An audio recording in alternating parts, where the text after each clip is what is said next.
नमस्कार, private four में आपका स्वागत है। मैं हूं आपके साथ हिमांशु दीक्षित। आज आपको दिखाएंगे संविधान पर आर पार सरकार और विपक्ष में कैसे खिंची तलवार। पूरी डिटेल खबर के साथ हम आपको बताएंगे। आईएएस पूजा खेड़कर का बिगड़ा खेल, माता पिता भी जा सकते हैं जेल। पूरी खबर के साथ देखिए पूरी डिटेल। और यूपी टू गुजरात कहां कहां हुई मूसलाधार बारिश, तबाही, बादल फाड़, ये भी हम आपको दिखाएंगे। और अब बात करते हैं 7 राज्यों में विधानसभा उपचुनाव के नतीजों की। 13 में से 11 सीटों पर उपचुनाव के नतीजे आ गए। 13 में से 11 सीटों पर उपचुनाव के नतीजे आ गए हैं। 13 में 2 सीटों पर तो बीजेपी जीती है। हिमाचल की हमीरपुर सीट पर बीजेपी की जीत हुई है और मध्य प्रदेश की अमरवाड़ा सीट पर बीजेपी की जीत हुई है। कांग्रेस 4 सीटों पर जीती है। तृणमूल कांग्रेस ने 3 सीटों पर जीत दर्ज की है। आम आदमी पार्टी और निर्दलीय के खाते में एक सीट गई है। 2 सीटों पर वोटों की काउंटिंग अभी भी जारी है, यानी अभी भी परिणाम स्पष्ट नहीं है। कोई कभी आगे कोई कभी भी, तो ये स्थिति चल रही है। लेकिन बीजेपी को नुकसान मिला है।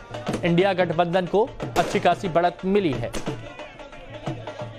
हिमाचल में कांग्रेस कार्यकर्ताओं में जश्न है। 3 में से 2 सीटों पर कांग्रेस ने जीत हासिल की। 3 विधानसभा उपचुनावों पर परिणाम साफ हो गया। चुनाव में कांग्रेस का प्रदर्शन शानदार रहा। कांग्रेस ने बीजेपी के गढ़ में सेंध लगा दी। 3 में से 2 सीटों पर जीत दर्ज की।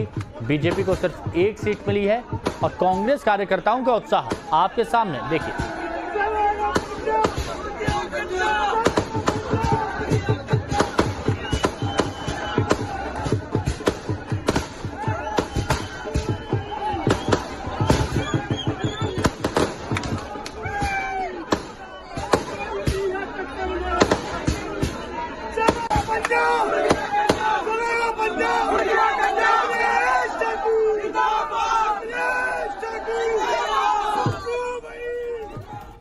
7 राज्य 13 सीट, किसकी जीत किसकी हार, चलिए हम आपको बता देते हैं। तो यहां पर आप इस तरह से समझिए।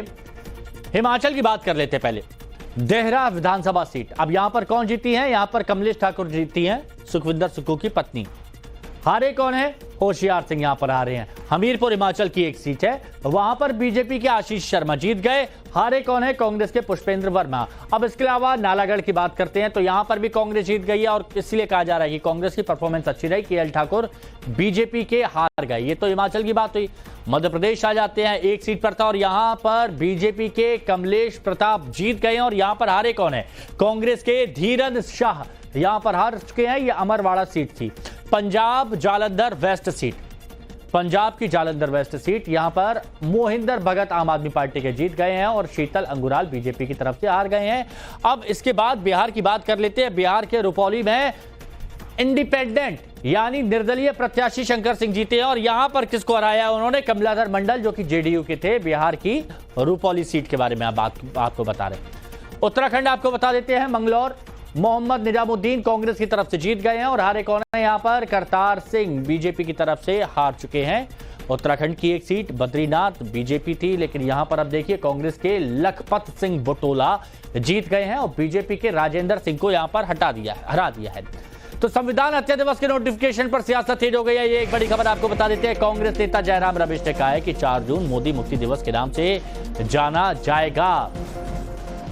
बीजेपी ने क्या किया, सरकार ने क्या किया? कांग्रेस ने कहा कि हम संविधान हत्या दिवस का नोटिफिकेशन लेकर आए, तो इधर से 4 जून को मोदी मुक्ति दिवस के नाम से जाना जाएगा। ये कांग्रेस कह रही है। पीएम बोल रहे हैं कि देश को याद रहेगा संविधान कैसे कुचला गया।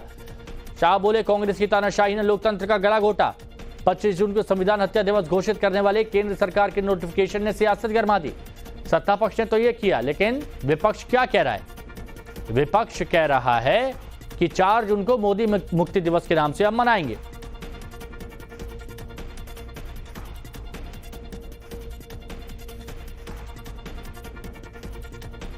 यूपी समेत 8 राज्यों में भारी बारिश का अलर्ट है। बिहार में बिजली गिरने से 24 घंटे में 21 लोगों की मौत हो गई है। यूपी से लेकर बिहार तक आफत की बारिश हो रही है। नदियां उफान पर हैं। बिहार भागलपुर में गंगा और कोसी के कटाव में कई घर बह गए। भारी बारिश के बीच बिजली गिरने से 24 घंटे में 12 जिलों में 21 लोगों की मौत हो गई है। 21 लोगों की मौत बिहार में बिजली गिरने से 12 जिलों में। उधर उत्तर प्रदेश में नेपाल से लगे जिलों में बाढ़ जैसे हालात हैं। पीलीभीत, लखीमपुर खीरी, बहराइच, श्रावस्ती, बलरामपुर, सिद्धार्थनगर, महाराजगंज में करीब 800 गांव बाढ़ की चपेट में हैं। और इसके अलावा गुजरात और असम में भी बाढ़ बारिश ने कोहराम मचा रखा है। लोग परेशान हैं, बेहाल है, क्योंकि जोरदार बारिश यहां पर हो रही है। हर जगह कुछ ऐसे ही हालात, तस्वीरें भी नजर आ रही हैं।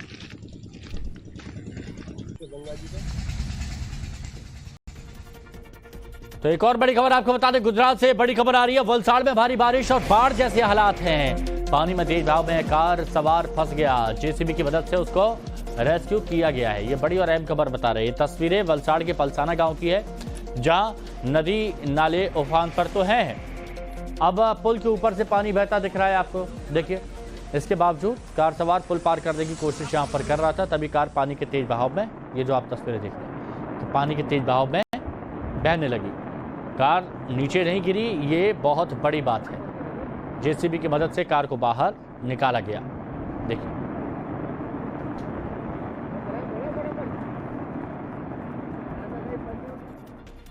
अगली जो खबर है देश की राजधानी दिल्ली से, जहां एक बाइक सवार की जान बाल बाल बच गई। दिल्ली में गड्ढे में गिरा है बाइक सवार। बारिश के बाद गड्ढे में पानी भर गया था। आसपास के लोगों ने बाइकर्स को रेस्क्यू किया। ये देखिए, दिल्ली के रंगपुर इलाके का ये मामला है। बाइक सवार को लगा आगे रास्ता होगा, तो उसने गाड़ी बनना दी आगे। लेकिन अच्छी बात है, हेलमेट लगाया हुआ था, चोट नहीं लगी। बाइक सीधे जाके गड्ढे में गिर गई। गड्ढे में पानी भरा हुआ था। अब ऐसे एमसीडी को सवालों का जवाब देना होगा। अब जब पानी भरा हुआ है तो लोगों को गड्ढे दिखाई नहीं देंगे, लोगों को गड्ढे नहीं दिखाई देंगे। ऐसे में सावधानी बरतना जरूरी है। बड़ी खबर बिहार के रोहतास से आ रही है। मां तुतला भवानी धाम में अचानक से बाढ़ आ गई। पानी की तेज धार के बीच कई श्रद्धालु फंसे रह गए। कई लोग पानी की तेज धार में गिर गए। पानी की रफ्तार ऐसी थी कि लोगों के पैर उसमें ठहर ही नहीं पा रहे थे। बाद में वन विभाग की टीम वहां पहुंची, लोगों को सुरक्षित बाहर निकाला। रास्ते के सहारे एक एक करके सबका रेस्क्यू किया गया, सबका रेस्क्यू किया गया एक एक करके। ये बिहार के रोहतास की जो तस्वीरें आप देख रहे हैं, ये कैसे रेस्क्यू हुआ, इसकी तस्वीरें आप देखिए। इतना तेज बहाव है, पानी की बौछारें तेजी के साथ आ रही हैं। और आप देखिए कि वहां पर रस्सियों के सहारे बचाया जा रहा है, तो दूसरी तरफ वाटरफॉल में लोग बाग फंसे हुए हैं। हजार बार समझाया गया कि बारिश में परेशानी बढ़ जाती है, वाटरफॉल में जान खतरे में मत डालें, लेकिन कई लोग डालते हैं।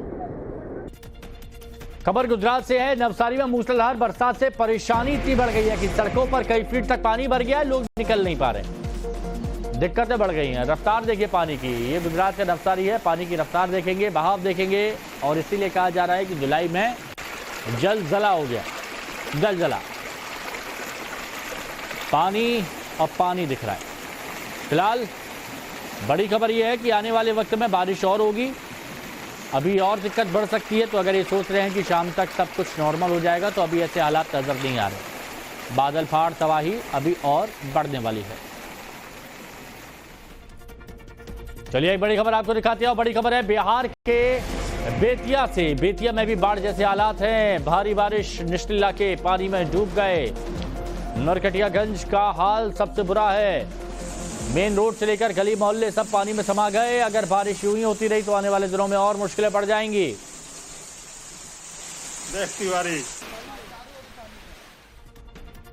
तो बिहार में तस्वीर आप देख रहे हैं, बारिश का दौर जारी है। बिहार में उफान पर है गंगा नदी, कोसी नदी, गंडक नदी। ये तीनों नदियां उफान पर हैं। लगातार नदियों का जल स्तर बढ़ रहा है। तस्वीरों देखेंगे तो आप समझ जाएंगे। नाव से लोगों को रेस्क्यू करना पड़ रहा है।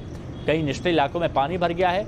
वैशाली जिले में गंडक नदी के बढ़ते जलस्तर को देखते हुए एसडीआरएफ की टीम ने नदी में पेट्रोलिंग शुरू कर दी है। लोगों को बाढ़ को लेकर अलर्ट किया जा रहा है। मूसलाधार बारिश हो रही है। तो वैशाली जिले में टाइम्स ऑफ भारत की टीम पहुंची। ग्राउंड रिपोर्ट आपको दिखाते हैं। बिहार की नदियां उफान पर है और बाढ़ ने अपना जो क्षेत्रफल है वो बढ़ाना शुरू कर दिया है। बिहार में अलग अलग जिलों में बाढ़ की स्थिति है। आप देखिए, हम गंडक नदी में मौजूद है और यहाँ पर भी बाढ़ की स्थिति जो है, क्योंकि जलस्तर जो है पानी का, गंडक नदी का, वो लगातार बढ़ा है।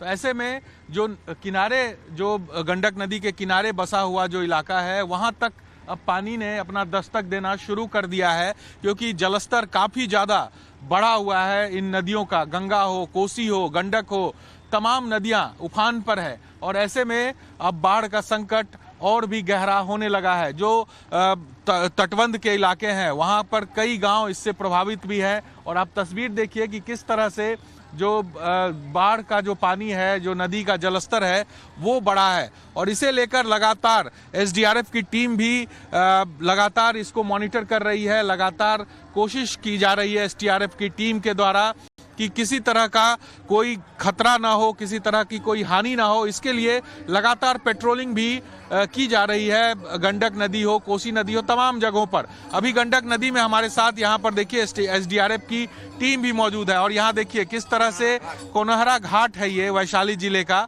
और यहाँ पर नदी का जलस्तर कितना बढ़ा हुआ है। आप देखिए किनारे तक जो है वो लोग यहाँ पर पहुंचे हुए हैं और कई लोग यहाँ पर पानी में डुबकी भी लगा रहे हैं और ये तस्वीर देखिए किस तरह से जलस्तर जो है वो अब नजदीक पहुंच गया है। जो रिहायशी इलाके हैं वहां तक इसका जलस्तर जो है वो पहुंचने लगा है और ये दर्शाता है कि खतरा जो है वो धीरे धीरे अब बढ़ रहा है। खबर शाहजहांपुर से आपको दिखाते हैं। बाढ़ से भयानक तस्वीरें आई हैं। वो तस्वीरें आप देखेंगे तो आप भी कहेंगे ये शाहजहांपुर ही है ना, ऐसा तो नहीं कि कोई नदी या नाला या झरना दिखा रहे हैं।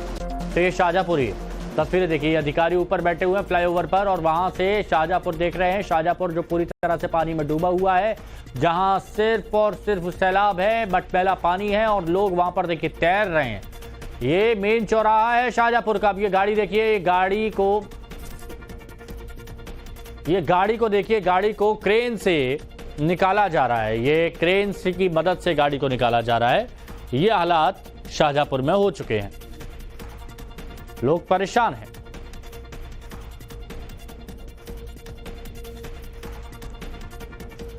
संजय राउत के आपातकाल वाले बयान पर बीजेपी भड़क गई है। जेपी के नेतृत्व में हो रहा आंदोलन अराजकता था, ये सुधांशु त्रिवेदी कह रहे हैं। क्या लालू और मुलायम अराजकता के हिस्सा थे? सुधांशु त्रिवेदी ये भी पूछ रहे हैं। शिवसेना के एक नेता संजय राउत जी ने यह कहा है कि आपातकाल इसलिए जरूरी था कि एनार्की हो गई थी। मैं पूछना चाहता हूं इंडी गठबंधन के लोगों से कि जयप्रकाश नारायण के नेतृत्व में हो रहा वह पवित्र जेपी आंदोलन एनार्की था। मैं लालू प्रसाद यादव जी से पूछना चाहता हूं, अखिलेश यादव जी से पूछना चाहता हूं कि आपके पिताजी मुलायम सिंह यादव जी एनार्की के हिस्से थे? सत्ता लोलुपता में आज अपने ऊपर आप अराजकता का स्टैंप भी लगाने को तैयार हो गए। संजय राउत ने कहा था कि देश में आपातकाल इसलिए लगाया गया था क्योंकि इस देश में कुछ लोग अराजकता फैलाना चाहते थे। पुलिस और सेना को भड़काया जा रहा था कि सरकार के आदेशों का पालन मत कीजिए।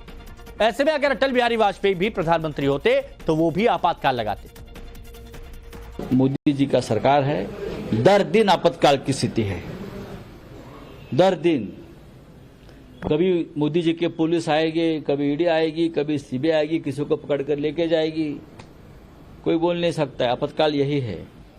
आपातकाल का समर्थन किया था इसलिए कि देश में जो अराजकता फैल गई है उसे नियंत्रण करने के लिए आपातकाल की जरूरत थी उस वक्त। संजय राउत, उद्धव सेना और इंडिया अलायंस के बड़े नेता इमरजेंसी को जायज ठहरा रहे हैं। वो कह रहे थे और कह रहे हैं कि क्योंकि लोग एनार्किक थे, क्योंकि लोग इस प्रकार का व्यवहार कर रहे थे तो इमरजेंसी लगाना जरूरी हो गया था। इस देश का यही खूबसूरती है कि लोग काफी संवेदनशील होते हैं और काफी लोग बर्दाश्त करने की भी क्षमता रखते हैं, लेकिन जब ये अपने पर आते हैं तो फिर परिणाम आप लोग को समय समय पर दिखता है।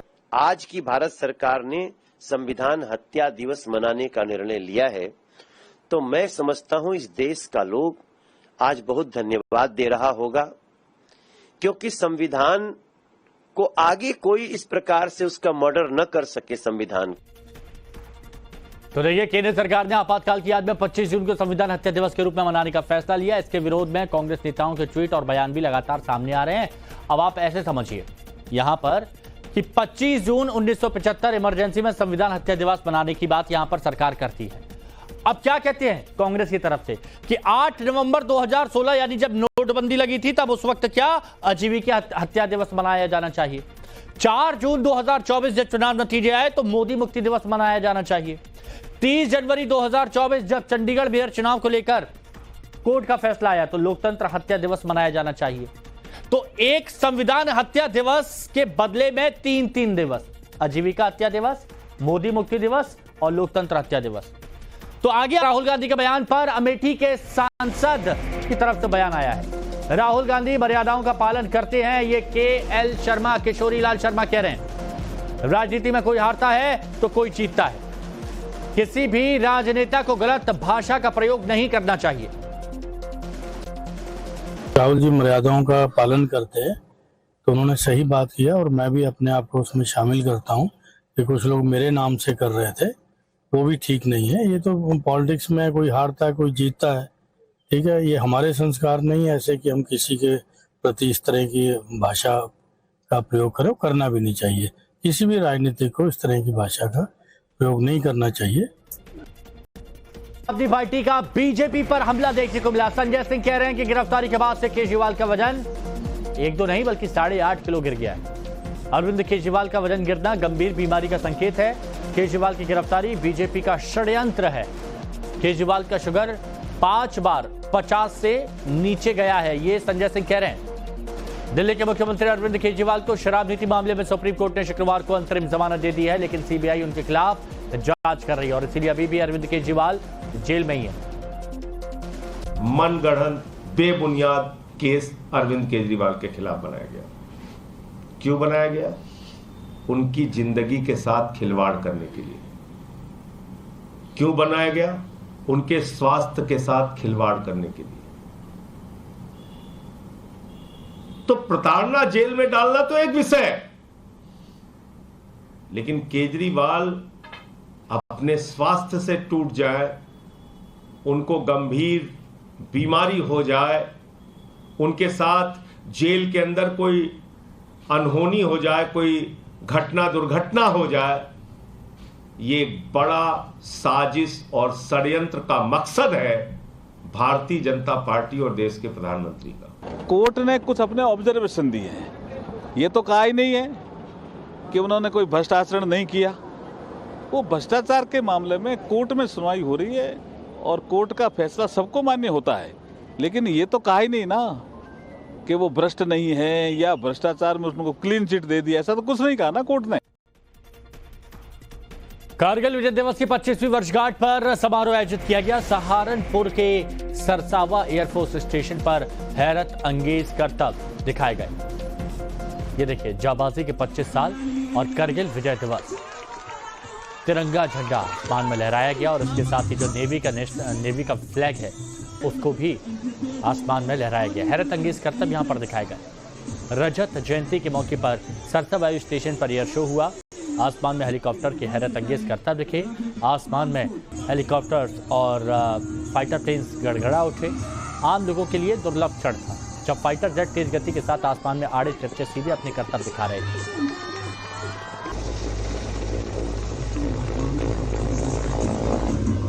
वर्ल्ड स्काई डाइविंग डे है और इस खास दिन को सेलिब्रेट करने के लिए केंद्रीय पर्यटन मंत्री गजेंद्र सिंह शेखावत ने भी स्काई डाइविंग की। इसका वीडियो भी सामने आया। ये इन्होंने की है हरियाणा के नारनौल में स्काई डाइविंग। पर्यटन मंत्री हैं तो ऐसे में पर्यटन के क्षेत्र को बढ़ावा देने के लिए और जो एडवेंचर्स एक्टिविटीज होती है उनको बढ़ावा देने के लिए उन्होंने खुद स्काई डाइविंग की। देखिए, उम्र में भले ही ज्यादा हैं, कई लोगों की धड़कनें बढ़ जाती हैं, कई लोग इतनी हिम्मत नहीं कर पाते, लेकिन गजेंद्र सिंह शेखावत ने किया स्काई डाइविंग। उनका एक अलग अंदाज देखने को मिला और लोगों को बताया कि ये एडवेंचर का मजा लीजिए, थोड़ी रोमांचक अंदाज में आइए। तो यही एक का संदेश देने की कोशिश की गई आज स्काई डाइविंग डे के दौरान।